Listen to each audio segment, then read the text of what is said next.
Meet us on Facebook, Instagram, Twitter, and Google+. Hey guys, this is Phil from Undercage.com, and this is Google Nexus 6. This is first Motorola device from Google. It was built by Motorola and designed by Google.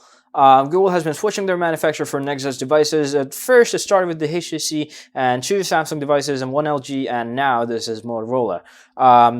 Aside from the phones, there were Asus tablets and the HTC Nexus 9, but first and Motorola device in the Google lineup. So this is very big, as you see. It's a 5.96 inches. It's called Nexus 6, but to be exact, it's 5.96 inches. Let's just call it 6 inches. It's got a 6 inches of an AMOLED display with the receiver and a 2 megapixel camera in the front. And the display quality isn't exactly known for a great quality, but they're okay. There's a stereo speaker. The sound quality is actually pretty good. I found it better than the boom sound from HTC sometimes, not always. On the right, we got a power key over here. It's pulled down right here, so you can actually press it with your finger if it was on top over here or here. It would have been really difficult because it's a gigantic phone.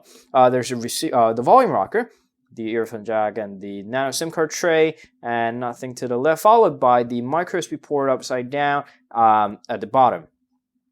At the back, we have a 13 megapixel camera with the dual LED flash, Motorola logo, and the Nexus engraving following by. It's called the Midnight Blue, whatever it's called, whatever midnight blue it is, and it feels really nice. It looks really nice. The colors are actually amazing. I really like how they chose the color for the phone. For a phone this big, it's a gigantic phone, and this deep dark color makes it look a less of a big device.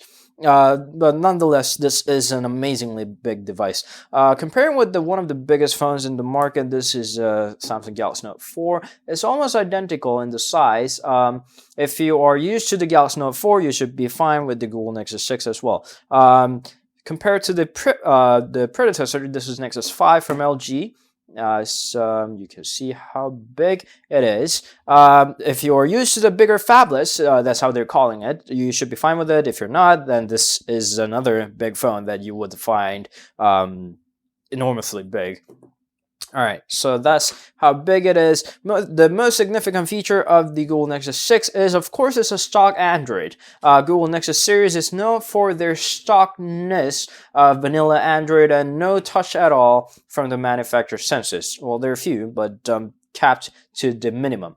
Alright, so another markets, including China, is called, this guy is sold as Moto X Pro, means that this is a bigger sibling of the Moto X, and it keeps almost all the characteristics attached. It's got a metal chassis, it's got that characteristic, the curved back body that makes it a lot easier for a phone this big to be gripped on your hand. It feels really nice, and it's surprisingly comfortable in your hand due to that curvy design.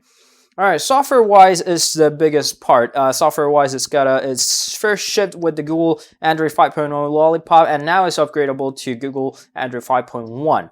So this is the Lollipop-enabled device. What you'll find is that Android Lollipop has that ambient display. So when I picked this up from the table, it showed me the brief notification, and when I tap on it, it shows more details, and now here's the main screen. Alright, so let's make it a bit brighter and disable that auto thingy over here, adaptive brightness, if I may call. Alright, so here is the launcher. It's the stock Google Now launcher, so if you download it from the Google Play Store, it's going to look exactly the same. The app drawer is pretty much the stock. It's the stockest Android that you'll ever find. You can go to settings over here. What I really like about the Android Lollipop is that smooth animation, and it feels really, really elegant. I really like it. And the settings remain the same. It's a stock Android. It's got a Google Android 5.1, and it's as stock as you would want it.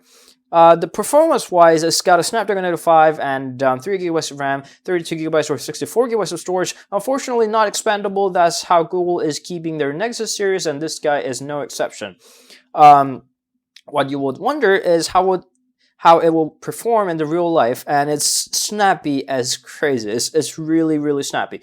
Despite that, Google Android 5.0, the Lollipop series, is known to enable the force enabled the Android encryption, so it's known to be slowed down a little, but even with that kind of drawback, it feels amazingly fast. It's blazingly fast, and it handles that QHD resolution really, really well. And the screen is also pretty amazing.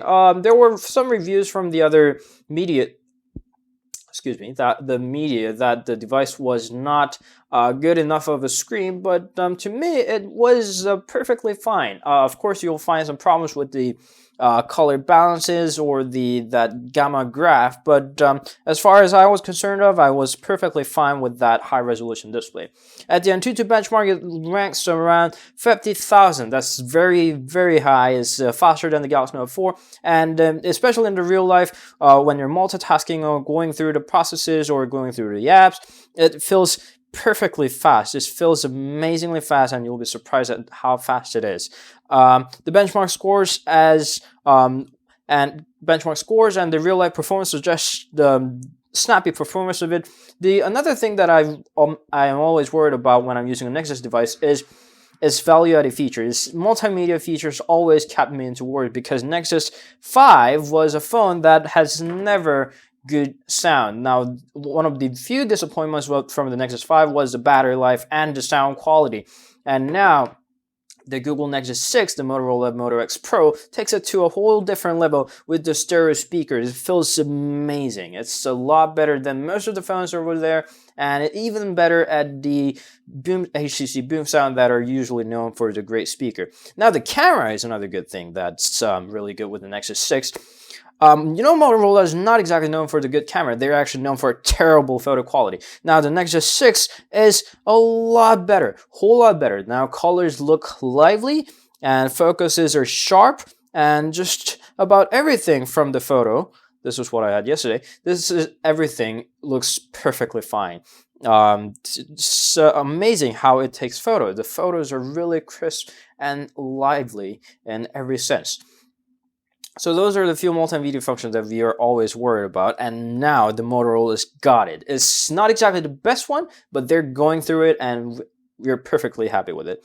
Another thing that Nexus 6 is worried about is the battery life. It's only equipped with 3220 milliamps of battery, and that's definitely not enough for a 6-incher and the Snapdragon 805 with the QHD resolution. And without any wonders, it only got us about 3.5 hours or 3 hours and 50 minutes of the battery life screen on time.